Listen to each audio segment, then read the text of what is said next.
The Copa Sudamericana is almost upon us, so me and Silva, a Brazilian friend I have, got together to create a tier list to show you how the teams rank up against each other before the competition starts. We'll take all the teams that qualify and put them on a tier list to show you which teams have the most chance to win and which teams have the most chance to embarrass themselves at the tournament. So if you want to see more content like this related to Copa Sudamericana and Copa Libertadores, like, subscribe and turn in the notification bell to see whenever I post new content on the competitions, and also leave a comment telling me what your thoughts are. So here we have the tier list.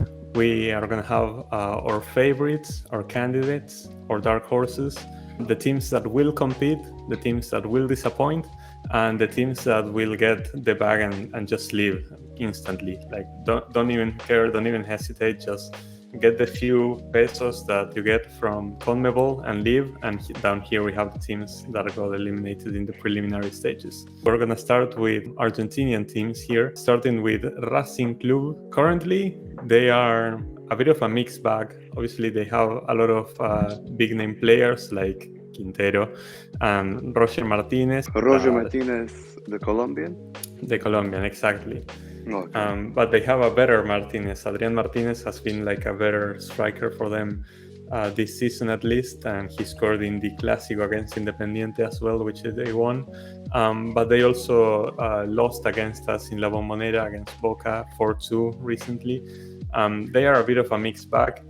I think they are still a very competitive team. I think they are among the candidates. I wouldn't say they are favorites because I don't think that they have like the winning mentality to go for it. Racing, I also agree that they can be candidates for this. Obviously not favorites because, like you said, they don't have the mentality to do it. Like they cannot go all the way. But like I can see them like around quarterfinal, semifinal, like around there. You never know with them. They're either going to turn up bad or they will turn up to play. And against Flamengo, we played against them a few times. I remember last season, they played really well against us. They were really competitive against us, and it was not easy to beat them. And I remember even after we won Libertadores, the year after they knocked us out on penalties, Americana. From the past few years, Racing has been pretty competitive, but like you said, you never know with them. Okay, you know what? Just get this out of the way. I think that Boca have to be favorites. Right now, Yeah. you know, we are in a bit of a mixed bag as well, a bit of a rough state. You know, you have games where against Racing itself, we looked fantastic. You know, Cavani looked like he has more confidence now. We have players like Zenon, who came over this last transfer window, who have been amazing for the midfield, you know, giving us that creativity that we lacked. And I feel like the players that have come from the academy, obviously Barco left, but we still have many players like Eki Fernandez, Medina, Valentini, who all played in the pre-Olympic tournament with Argentina, which we obviously qualified from.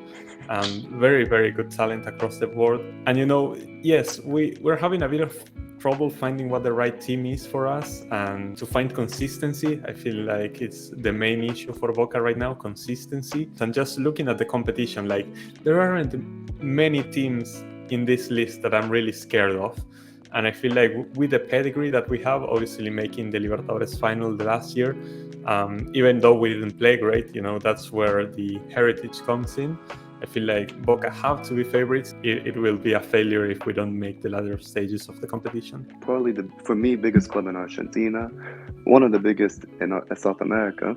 They can still like turn up in these tournaments. Like last year, they were really shit, but somehow they made the final of the Libertadores. They beat Palmeiras on penalties away, by the way, like at their stadium, and they almost beat Fluminense as well in the final. Like they brought them to extra time. If anything, I see them going to the final. I don't know if they will win it because you never know. Moving on to the next team, we have Defensa y Justicia, who are a bit like, I like to compare them to Brighton here in Argentina. You know, obviously they won Copa Sudamericana recently in the past, and then they won the Super Cup against Palmeiras.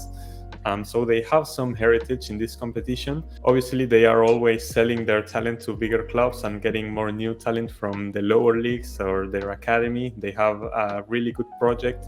Right now, I feel like they are struggling to find their footing, so I cannot see them really going far. I feel like they are either dark horses or will compete for me. For now, I'm gonna leave them at will compete because I don't think they have the right tools necessary to, you know, make it maybe to a quarterfinals. I feel like they are probably like a round of 16 type of team, or maybe they bomb out in the playoff against a third place team that drops from Libertadores. They have been they have been up there in the competition recently. I remember they beat Palmeiras in the Recopa final on penalties. I remember the Weberton like hit the bar, and like you said, the round of 16, somewhere around there. They'll be lucky to get like maybe quarterfinal, at most quarterfinal maybe. Maybe because, you know, the competition for this Sudamericana in specific doesn't look that tough, especially from the teams that are not Argentinian or Brazilian, but maybe, who knows. This one is Lanús. Lanús, obviously another winner of the competition previously. I believe it was in 2016, if I'm not remembering. And they made the final in 2017 of Copa Libertadores, which they lost to Gremio. And they lost a final of Copa Sudamericana against Defensa y Justicia in 2021. I have them around the same spot. I feel like they will compete. They have a few decent players. Yeah, they don't have nearly enough pedigree to make it far into the competition, and I feel like they are going to bomb out against a random team or maybe a Brazilian team, but they simply don't have enough to make it far. But they are probably going to make it tough for, you know, these, you know, the Venezuelan, the Bolivian teams, the Peruvian teams. They are able to beat those, but maybe the other ones is going to be more complicated. Because obviously they can beat those Venezuelan, Peruvian teams, but once like they come against like, for example, Racing or a Brazilian club, they will be out. Belgrano, a team that has spent most of his lifetime in the lower divisions of Argentinian football, doesn't have a lot of international pedigree. The main reason people remember them is because they are the team that relegated River in 2011. Like, they are not bad. I feel like, so I wouldn't say that Will Disappoint is a good place for them, because I don't really have any expectations for them. I feel like they are probably in with will compete. I don't think they are as bad to put them in. You know what? I'm gonna bump up Defensa y Justicia to dark horses, and I'm gonna leave this like this. I don't think Belgrano is as bad to just, you know, lose every game, get the bag and leave. So I will have them at will compete. We'll get a few draws, maybe a win, and maybe get to the playoffs. Who knows? And that's gonna be about it. Yeah, I'd also have them like around there. They can get a draw. They can get maybe like a win, like 2-1, 1-0 win. And this goes for everyone in Argentina. Their fans are really loud, really passionate. Like, it's always hard to go away against Argentina. This club saved football in 2011 by relegating River Plate. We had to get that out the way. Argentinos Juniors, obviously, the birthplace of many great footballers. Maradona, Riquelme, Redondo. They won Copa Libertadores all the way back in the 80s. Right now, they are still a big club. I would put them around the dark horses. Obviously, they lost one of their main prospects, Federico Redondo, to Inter Miami. So that is a huge piece that is missing for them in the midfield, but they still have some great players like Santiago Montiel, who is the cousin of Gonzalo. And they also have Luciano Gondú up front, who also played in the pre-Olympic tournament. And yeah, I feel like they are a pretty okay. I didn't make any mention to what Gondú did in the tournament. Okay, so no need to get mad about it. Okay, you're exposing yourself. I feel like they are dark horses. They are dark horses. They can make it far in the competition, but I don't think they have enough to push them up to candidates or even favorites. Argentino Juniors, I will also put them dark horses. When I saw at Libertadores, they played well against Corinthians. Fair. They were good against Fluminense. They got robbed against them. For me, their best player, Federico Redondo. I don't know why he went to MLS. I think he's a Europe level player. They still have good players. Santiago Montiel, I rate him. I've seen some of his games. He's pretty good. Well, we get now to Brazilian clubs, starting with Paranaense. Where do you feel like they rank currently? Probably dark horse. Probably dark horse. I wouldn't put them candidates. Really? They lost their bet. That low? I don't think so. I don't think. Yeah, I don't. I feel like they're gonna have a poor season. They lost their best player, Vitor Hockey, which he was the one who was keeping their year alive. He was like the only one. Him and Fernandinho was the ones keeping them alive. They had Vidal for some time, and now he went to Colo Colo. So I think like Paranaense is going to really struggle this year. Okay. My initial expectation would be for them to be the favorites, or one of the favorites. It's one of the stronger teams. You know, they have a lot of. They've been in the latter stages of SUDAMERICANA and Libertadores many times across recent years. You know. But it's one of the teams that I was most scared of, looking at the teams below here. But I trust your word for it. Maybe candidates, but like I don't think they can. I don't think they can win it, to be honest. I'm gonna push them up to candidates simply because it doesn't sit right with me that they are next to Defensa y Justicia and I don't see them doing well. I don't see them doing well. Okay. Next we have Inter. Inter with favorites. Chacho Coudet, obviously. They are favorites. Okay. Favorites. Walk me through it. I feel like this year they will have a really good year. They signed a lot of players. From what I have seen, they have been playing really well this year so far. And in their state championship, Alan Patricky, beautiful player. And they signed Lucas Alario, who's been great for them. He's been really good for them so far. They recently also signed Robert Chihenan. He was like one of Brazil's biggest center-back prospects. Went to Zenit and now like he came back to Brazil. But overall, like the team they're building is good. I think they're favorites. Maybe they can make the final. Maybe possibly win it. Last year they made the semifinals of the Libertadores. And they were like minutes away from making the final. Like Fluminense had to make a late comeback. And they had like many chances to kill off that game. Ener Valencia, who is a player that we didn't even mention because now they have Alario, but Ener Valencia was also fantastic until he missed so many chances that second leg. And also, in goal, Sergio Rochet, a key part of why they made to the semis in the first place. Rochet, listen, there's so many players we didn't mention, like Rochet, he's the starter of Uruguay's national team as well. The reigning runners-up of this competition, Fortaleza. How do you feel like they will bounce back? Do they have a chance to make another final? I don't know if they can make another final. Maybe the semis, I can put them as candidates, but I don't think they will make the final again. They had their chance. They had their chance to win it last year. Cuiabá, probably a team that many people don't know about. I think like dark horse. Okay. I don't think the candidates. I don't think so. Definitely not. No. Because this one, I'm surprised. I'm even surprised during the SUDAMERICANA. Like they shouldn't even be here. But in Brazil, like everyone qualifies because they were closer to the relegation for most of it. You win a few matches and you qualify for something. Exactly. Like they were supposed to be relegated and somehow they're in SUDAMERICANA. But for sure, the best player is Daverson. He is the one carrying them every time, scoring their important goals.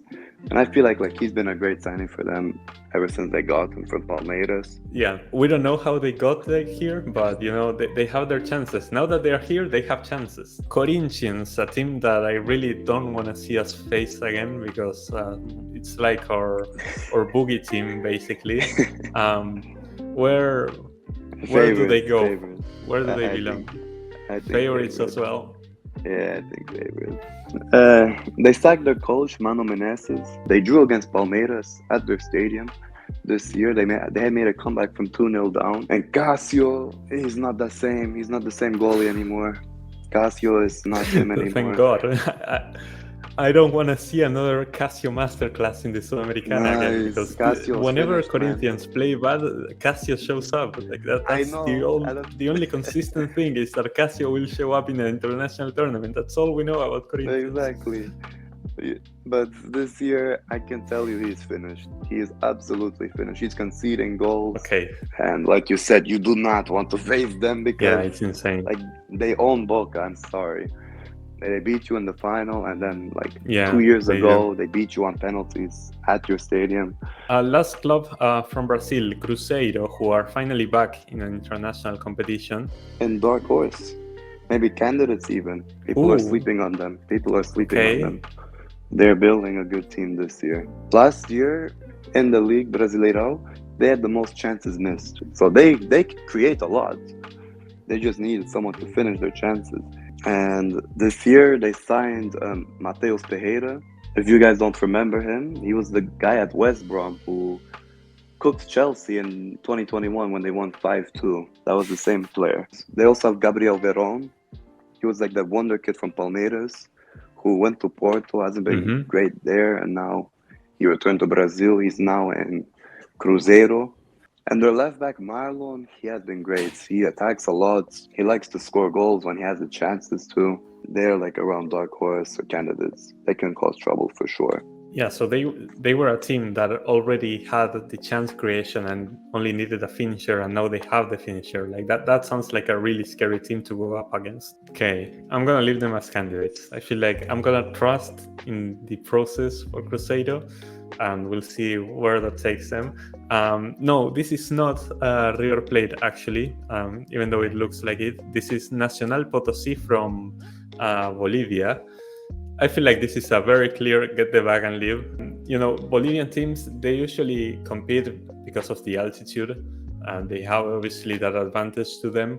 But I feel like at some point altitude is just not enough. You also need to have a good team. And the Bolivian teams that actually have a good team, like Bolivar, the strongest, they are in Libertadores. The teams that get here to SUDAMERICANA are usually not good enough. And I feel like them and also this other team that they have sent easily get the bag and just call it a day. And hey, at least we participated. I feel like usually the Bolivian teams, like I remember Unión Petrolera, I think they had like minus 20 goal difference by the end of the tournament. Usually the Bolivian teams are competing to be the worst team of the tournament, but I feel like I have the same impression about these two teams. Yeah, the Bolivian teams, they're just there. They're just there. They qualified. They want to get their pesos. They will just play for the games, but they will go out of the groups for me. The altitude is not enough. And like you said, the best Bolivian teams, they go to Libertadores.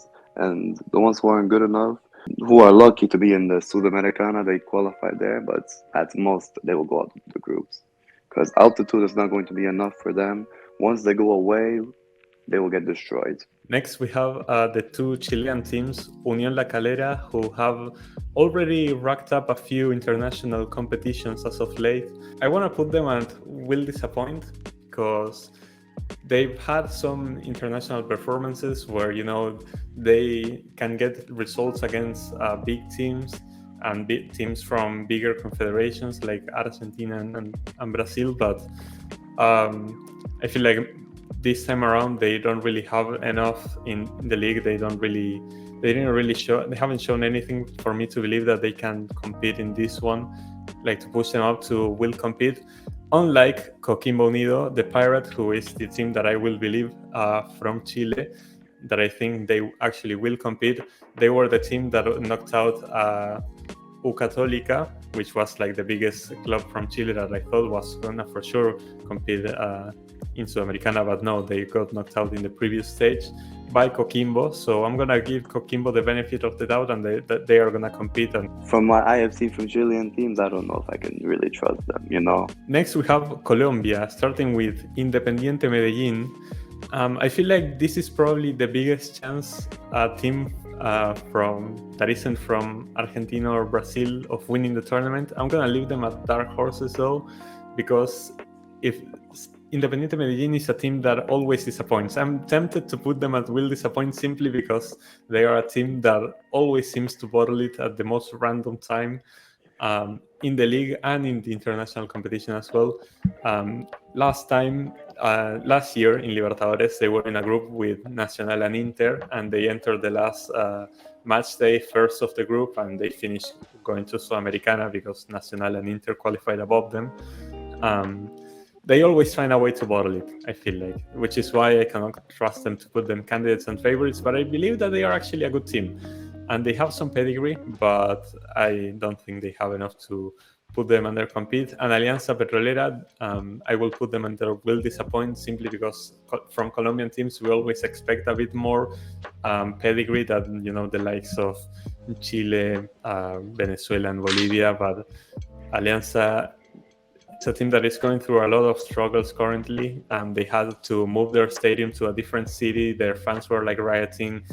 They became like an enterprise basically. They are not really doing that well. They are not coping well with it. And I feel like all those issues will translate into the pitch and they are going to end up disappointing. Medellin, like you said, I also rate them. Like they're a decent team, like they're okay.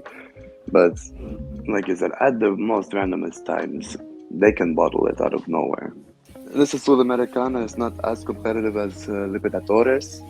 So maybe they can do better in this one. Maybe they can go like run of 16, maybe quarterfinal. So they can be dark horses for sure. Ecuador, obviously, Liga de Quito, because they won Sudamericana, they qualified directly for Libertadores, so they are going to have two new teams, which are going to be the Dolphin. I remember they had, was it against Palmeiras that they got destroyed in the round of 16? Was it like, I don't know, 2020 or 2021? I don't remember. But they were in Libertadores and they played a few times in Sudamericana as well. I feel like they have the chance to compete, same as U Católica, not to be confused with this one. I feel like Ecuadorian teams over the past few years, they have grown very, very competitive. Obviously, we've seen it with Independiente del Valle, Emelec, Barcelona, and Liga de Quito, obviously. But those teams are going to be in the Libertadores. These ones don't have the same degree of pedigree. So I feel like I will put them under will compete because their league usually produces good results, but these teams maybe are not as good to push into dark horses. Yeah, Ecuadorian teams for me, the big ones like you said, Del Valle, Barcelona, Quito, Emelec even, they have good pedigree, but the ones in Sudamericana, they are like some tiers below them. It's hard to play at their stadium, to be fair. They also have that altitude problem, but same with the Bolivian teams, that's not going to save you much. But with these Ecuadorian teams, I will say, when they go away, they defend for their lives. That's what I respect. Yeah. They will really give you a hard game. They will be rough with you. They will defend. They will like frustrate you. Next up, Paraguay, starting with Guarani. Guarani, I will put them under will compete as well. Paraguayan teams as well, pretty tough to beat. The main exponent is Olimpia, but they are already eliminated somehow. Olimpia is going through a really rough patch currently. But there are other teams like Libertad and Cerro Porteño who will be in Libertadores. Also really good teams, and Guarani is a team that also competed in Sudamericana last year. I remember they played against Huracan, I believe, and they beat them pretty badly at their stadium, so it's a team that I respect. I feel like they can compete, not really push them into dark horse territory. And Sportivo Ameliano, I'm debating whether will disappoint and get the bag. I feel like I will be nice and put them under will disappoint because coming from a more competitive league, maybe they can, beat these minimum teams that will get the bag. Guarani is actually, I kind of do rate them. Like I've seen them before. They're like one of the best Paraguayan teams, obviously, and not the same level as Cerro Porteño or Olimpia, which... Peru, everyone's favorite league, starting with GDT, who will... This big G comes from Get the Bag, and they are instantly going to disappear from the group stage, and we are never going to hear from them ever again. Universidad Cesar Vallejo, they have competed a few times in Sudamericana in the past few years. I feel like they will go under will disappoint because with Peru, really, you're just expecting for the moment that they will eventually lose. The league is really not competitive at all. Even this team, who we've seen many times in international tournaments now over the recent years, and they have picked up some experience. They will maybe beat the teams below, but they can never push into that next pedestal. And like I said, GDT, they're pretty much here because they had to be here. Someone had to come. Yeah, the Peruvian teams, like you said, everyone loves them, but not for the good reasons for them. They're also like the stat pad team in these competitions. If the Libertadores, the Peruvian teams are stat pads, then you have to imagine the SUDAMERICANA ones. So I feel like they will just be there. Yeah. They will just be there. They're just there because they qualified. Moving on to Uruguay, we have Danubio, the birthplace of Cavani. I will put them under will disappoint because they are behind Nacional and Peñarol. They are probably like the third in contention. Maybe Montevideo Wanderers, you can also put them there. They are probably the third in dispute in Uruguay, and I feel like they have something to live up to in this competition, and I think that they will disappoint. The Uruguayan league is really not in a good state currently. Their teams have not been competitive in either competition in a long time. And as for Racing from Montevideo, they will just as well enjoy their 6 games and leave. They have nothing to do here. Yeah, Uruguayan teams, they have not been great in these competitions. They will also disappoint. They will go out in the group stage for me. And it's surprising because you see, like in the national team, Uruguay is like top 3 in the confederation, but when it comes to clubs, it's not the same. Yeah. So I will put them like no disappoint, get the bag. They're just there. And finally, Venezuela. We have Metropolitanos, the esports team, who has participated again in many international competitions over the past few years. They are a very new club, but they've been run pretty well. But for Venezuelan standards, because for international standards, they really are not that great. They will disappoint. And this team, like Rayo Zuiliano, have you ever heard of this team before? It's easy, get the bag, and I feel like we've completed pretty much everything. Exactly, yeah. Venezuelan teams, they're just there. 6 games, get their pesos, get the bag, enjoy the money, and go back home. And also, because the tier list didn't have the teams that dropped from the 3rd preliminary stage of Copa Libertadores, I'm gonna quickly add them up here. Red Bull Bragantino, the Red Bull team from Brazil, they are actually a pretty decent team, and they have competed very well in Copa Sudamericana in previous stages. So I'm gonna put them under a dark horse. I feel like they have the potential to reach far in the competition and cause trouble to some of the heavy hitters as well. Nacional from Paraguay, I feel like it's a team that will compete. They're pretty decent. They've shown some good things in the previous stages of Copa Libertadores, and they also had a great performance in their local league last year, so I'm gonna have them at will compete. Always Ready from Bolivia, again a team that is always ready as the name implies. They are going to be under will compete. They are the most decent Bolivian team at this competition, and the altitude for them is going to play a big factor because their stadium is at 4,000 meters above sea level, and yeah, they're going to cause trouble to everyone. And their team is actually decent, unlike the other Bolivian representatives here in Sudamericana, so I feel like they have the most potential out of the Bolivian teams. And Sportivo Trinidense, they are here to get the bag and leave. They are the Paraguayan team that will probably get beat up in whichever group they get seated on. And yeah, that's pretty much the thoughts. So I hope you all guys enjoyed. Again, remember to like and subscribe if you want to see more content like this. And I'll be seeing you guys very soon for the same tier list for the Copa Libertadores. See you then!